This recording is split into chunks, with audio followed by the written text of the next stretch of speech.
We get to the top stories. Let's send it over to meteorologist Mike Cameron for our first check on that forecast. And I know it was raining a little bit, drizzling when I came into work. And is that kind of moving out, Mike? That'll move out too over the next 3 hours or so. Okay. But in its wake, the wind will come in. So it's sort of a trade-off that the clouds and any leftover showers or drizzle will go away. But then as pressure gradient tightens overhead, what will happen is the wind will really stir. And so the wind will kick up and probably blow a lot of leaves around, but also dry up some of the moisture that's on the ground. Here's our iCam over Waterbury this morning. It's looking pretty quiet, but rather sheeny from still wetness on the ground, from up to an inch or over an inch of rain in some parts of the state having fallen. Here's Hartford. There's a little bit of light fog and drizzle still, and Torrington too is looking rather wet at this point.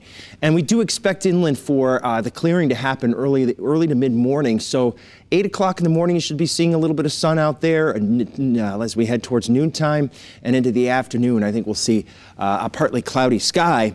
And at the same time, especially from noon and beyond, that's when I think the wind is going to turn strong. It'll be out of the west, and sometimes we could have gusts up to 40 miles an hour.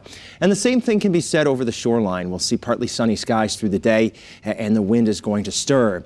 And especially in the afternoon is when we think it's going to be windiest. The other thing is that temperatures are not going to move very much.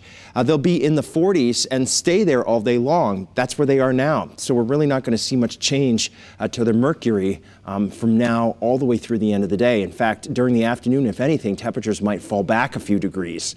You can see there's still some light showers and drizzle out there. In fact, our early warning pinpoint Doppler is showing the latest shade of echoes here across parts of central and northern Connecticut. We're seeing that especially near the radar site in South Windsor, Vernon, and Manchester.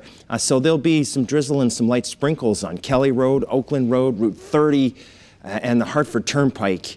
And that'll be the case at least for the next couple of hours. We'll see some of these light showers and sprinkles around. But you can see dry air is working in from the west, and that's really what's going to not only win out today, but also tomorrow too, Caitlin, I think is going to be a nice partly sunny day. And by tomorrow, the wind comes down too. So it's definitely the better of the weekend. We'll take a look at your 7-day coming up next.